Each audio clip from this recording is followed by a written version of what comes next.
Welcome to the Protagonist Pub.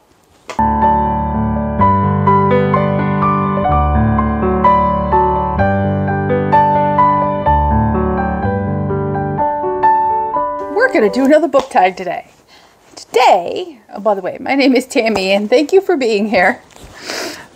Today we're going to do the Cozy Autumn book tag. This is a written blog tag, so it's a little clunky for filming, but I still liked it better than some of the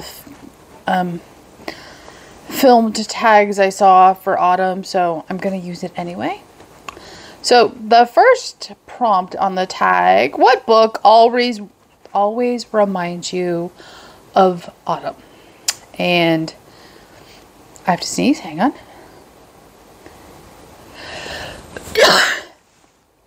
Oh, excuse me. Wow. There's a couple of choices here. The first would be The Witch's Daughter by Paula Braxton. I loved this book. It is dual timeline, sort of. It opens up. It's very, very cold outside. It's February. Book opens up in February of 2007. We quickly shift into the distant past, and that goes to 1627. This book was phenomenal. I realize the title is going to be a deterrent for some of you, and that's fine. I love Braxton's writing. I will read you the back of this one. In the spring of 1628, witch finder of Wessex finds himself a true witch. As Beth Hawksmith watches her mother swing from the hanging tree, she knows that only one man can save her from the same fate: the warlock Gideon Masters. Secluded at his cottage, Gideon instructs Bess, awakening formidable powers she didn't know she had. She couldn't have foreseen that even now, centuries later, he would be hunting her across time, determined to claim payment for saving her life. In present-day England, Elizabeth has built a quiet life. She has spent centuries in solitude, surviving plagues, wars, and the heartbreak that comes with immortality. Her loneliness comes to an abrupt end when she is befriended by a teenage girl called Tegan. Against her better judgment, Elizabeth opens her heart to Tegan. But will she be able to stand against Gideon, who will stop at nothing to reclaim her soul, in order to protect the girl who has become the daughter she never had? I loved this book. I don't know how else to put it. It is very atmospheric. It is very well written. It is very emotional without being sappy and tears flowing. It is a great autumn type of read. And not because of the mentions of witches and warlocks. It evokes that curl up, snuggle in, settle down, open a good book, and just lose yourself vibe.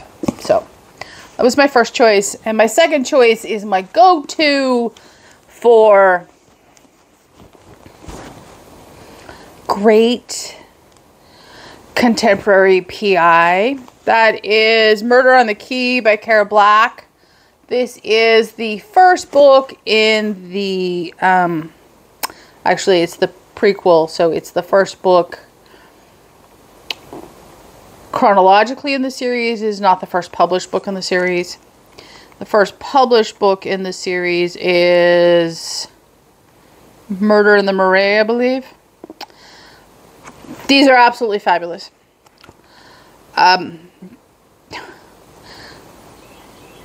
At the time this book was published, there were 16 books in the series. It is more than that. This is the Amy Leduc series. These are all set in Paris and in France. And oh, are they full of atmosphere, and are they well written, and I fell in love with her writing. I fell in love with the characters. I just adore this series. If I want a good modern day series, I realize for many of you 1989 will be before you were born, so it would be historical, but for me it's not. This is absolutely my go-to. I love this series. Okay, prompt number 2. What is your favorite autumnal book cover? I pulled a bunch of books for this. I tried not to pull any from my Kindle. Tried to pull physical books. I think I ended up with a mix of read and unread. Looks like most of these are unread, actually. Yeah, they're all unread. Okay, take that back. I haven't read any of them. First up would be The Blessed by Anne H. Gabhart. This is Christian historical fiction. I've read one Gabhart book.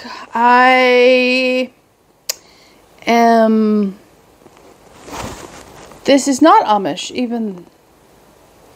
I'll read you the back. Trapped by obligation, one woman longs for the freedom of true love. It is 1844, and Lacey Bishop's life is a tangled mess. When circumstances move Lacey to a nearby Shaker village, she is not prepared for the new life that awaits her. In the midst of her deep loneliness, Lacey works to fit in with his odd group.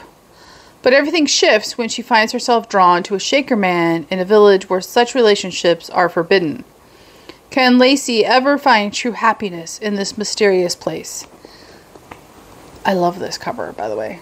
It is just... that sunset is just autumnal in nature. Her, pumpkin spice, orange shawl, all of it just screams autumn to me. Next up is a Kate Morton book. I have not read anything by Kate Morton. That is The Forgotten Garden. Again, a very autumnal cover. And, yeah. I'll read the back. A tiny girl abandoned on a ship headed for Australia in 1913. She arrives completely alone with nothing but a small suitcase containing a few clothes and a single book. Excuse me. A beautiful volume of fairy tales. She is taken in by the dockmaster and his wife and raised as their own. On her 21st birthday, they tell her the truth, and with her sense of self shattered and very little to go on, Nell sets out to trace her real identity. Her quest leads her to Blackhurst Manor on the Cornish coast and the secrets of the doomed Montratchett family. But it's not until her granddaughter Cassandra takes up the search after Nell's death that all the pieces of the puzzle are assembled. Yeah. Yeah. Sounds like me, doesn't it? I need to read this. Oh, do I need to read this? Oh, it's under 600 pages. Okay. Next up would be... this was a Goodreads win, by the way. It's by Darby Kane. It's called The Engagement Party. I know I talked about this in a book haul. This cover, the rain, the face blurred by rain, screams fall to me. It screams fall to me. Excuse me. In the Shelter of Hollythorn House by Sarah E. Ladd. This is the second book in the Houses of Yorkshire series. And in particular, those flowers are just reminiscent of mums for me. They're clearly carnations, but their colors are mums for me. So we're going with it. England 1817. A young widow faces an uncertain future until an unexpected encounter with her first love gives her heart a second chance in this Regency romance set on the Yorkshire moors. Yeah. I'm going to love this book. I'm not even worried about it. I'm going to love this book. It is faith adjacent, historical fiction. Next up is the second book in the Hidden Hearts of the Gilded Age series by Crystal Cadell. That is Counterfeit Hope. Again, those colors, the sunset, scream autumn. Just scream autumn to me. And this one takes place in Indiana.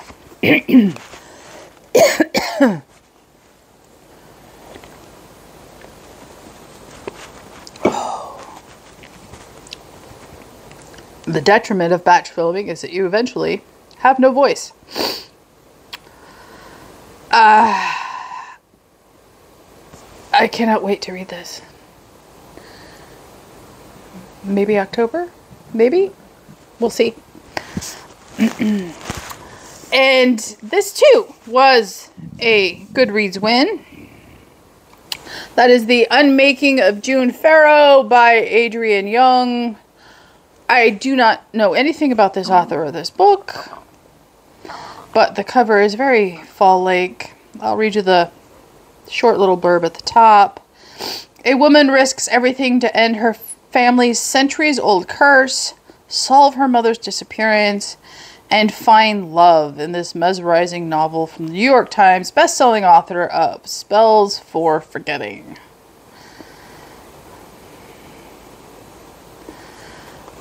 I'm interested. I am very interested. It takes place in North Carolina, it looks like. In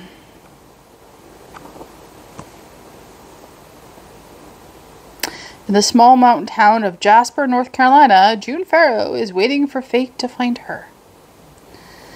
The Farrow women are known for their thriving flower farm and for the mysterious curse that has plagued their family line.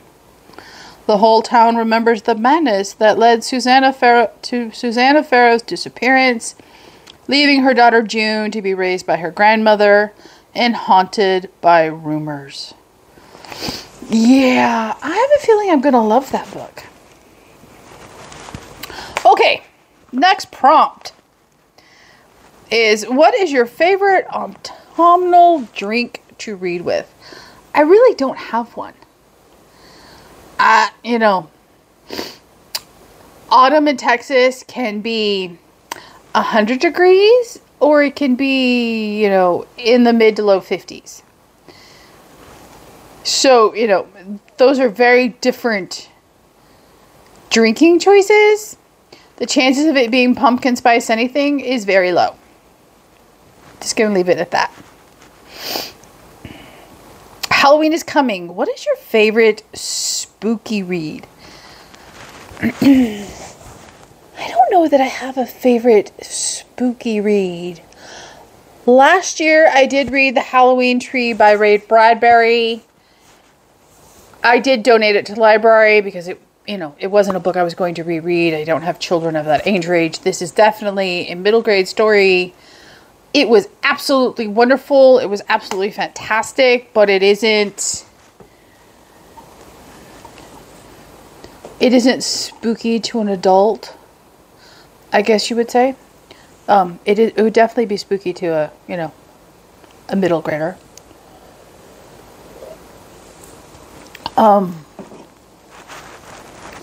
Yeah, I don't have another real choice for that.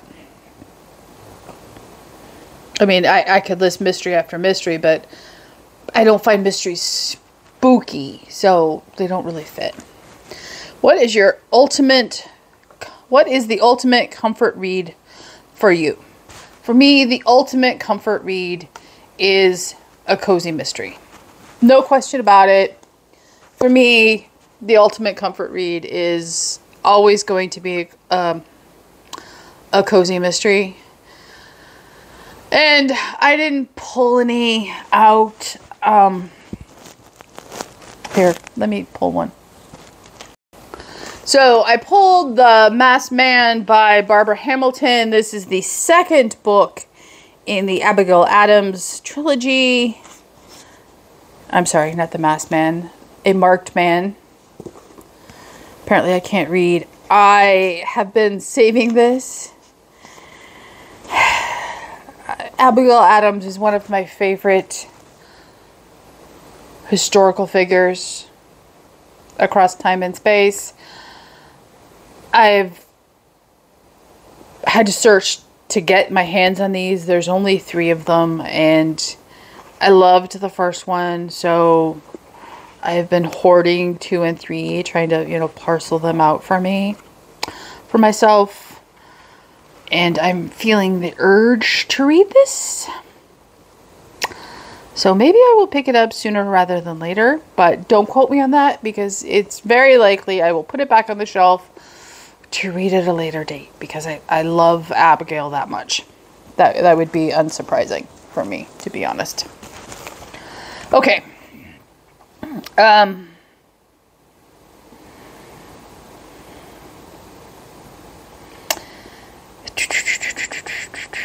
What is your favorite autumnal reading snack? Again, I don't have one. I don't really snack when I read. A, I don't want to get smudges on pages. B, I can't hold a book and eat efficiently. If I had to choose one, it would probably be popcorn. I don't eat a lot of popcorn, so it would probably be popcorn, because I can't. My go-to snack, if I'm being bad, is chips and salsa. But I can't do chips and salsa and read at the same time. It's just not possible. So it would be popcorn. What is your favorite autumnal candle to burn while reading?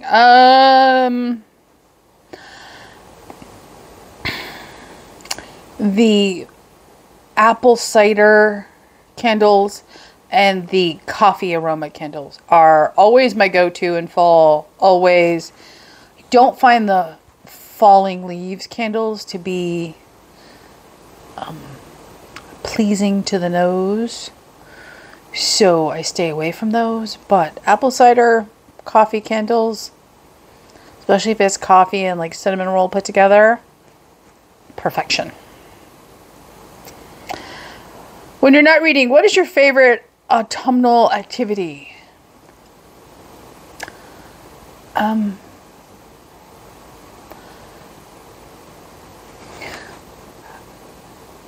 It really is weather dependent. I hate to say this, but it's weather dependent. If it's 100 degrees outside, I'm not going to be outside, you know, prepping flower beds for, you know, winter. I'm not going to be, you know, walking my dogs on 125 degree pavement. If it's 50 degrees outside, I will do both of the above things. So it's one of those weather dependent things. You know, we have Oktoberfest here is a big thing. So, you know, we may go and do that, or we don't have little kids, so we don't really decorate a lot.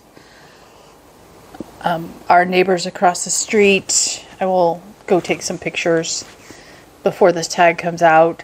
They do a great job every year of decorating the exterior of their house. Halloween is her favorite holiday on the calendar. And when I'm filming this, it is the 10th of September. And they have, I think it went up over the weekend. I think it went up on Saturday of last week. Have already put out their giant 12, 15 foot skeleton and a pumpkin.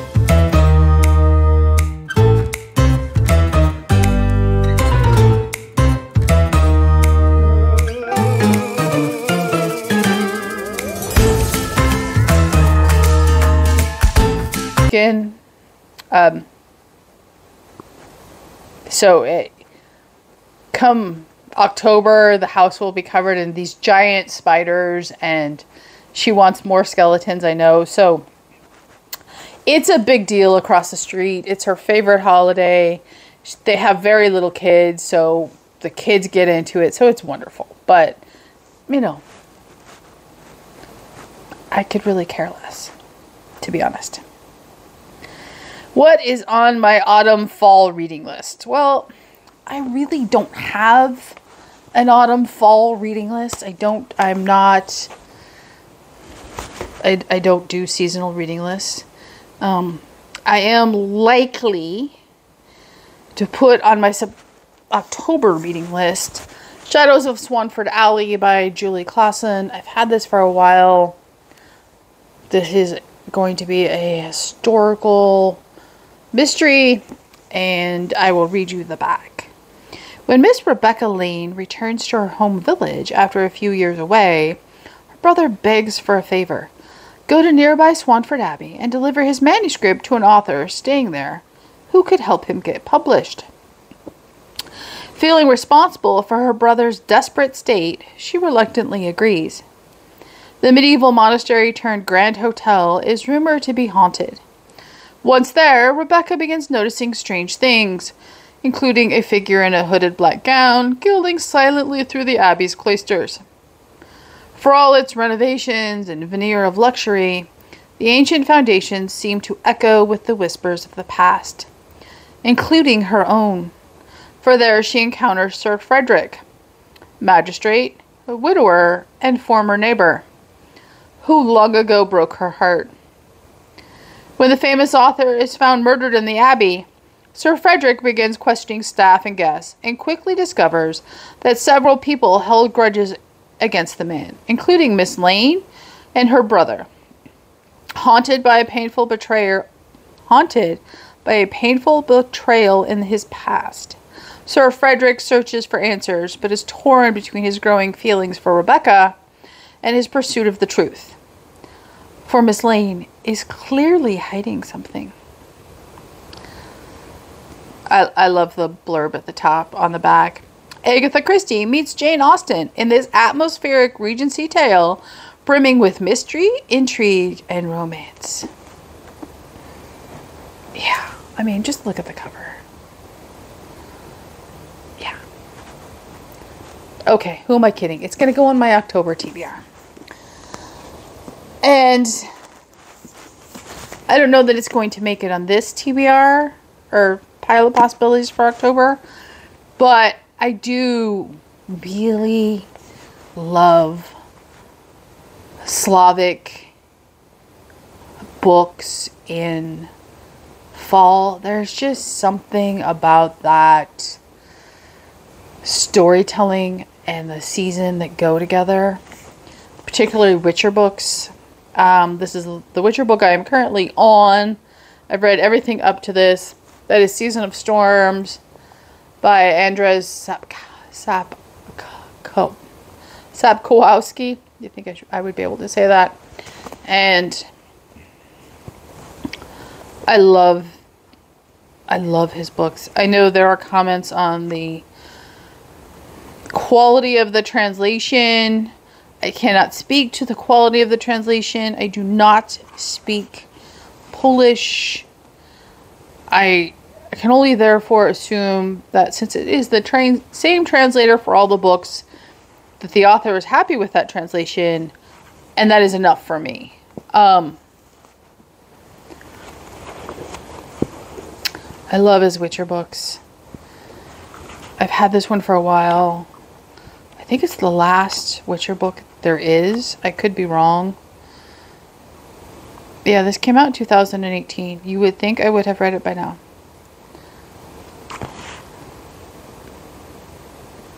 Maybe I will put it on the list. No, I have big books I need to read before that. After I read the big books, I'll read this book. Okay, that is the autumn book tag. I am not going to tag anyone. Unsurprising, I'm not going to tag anyone.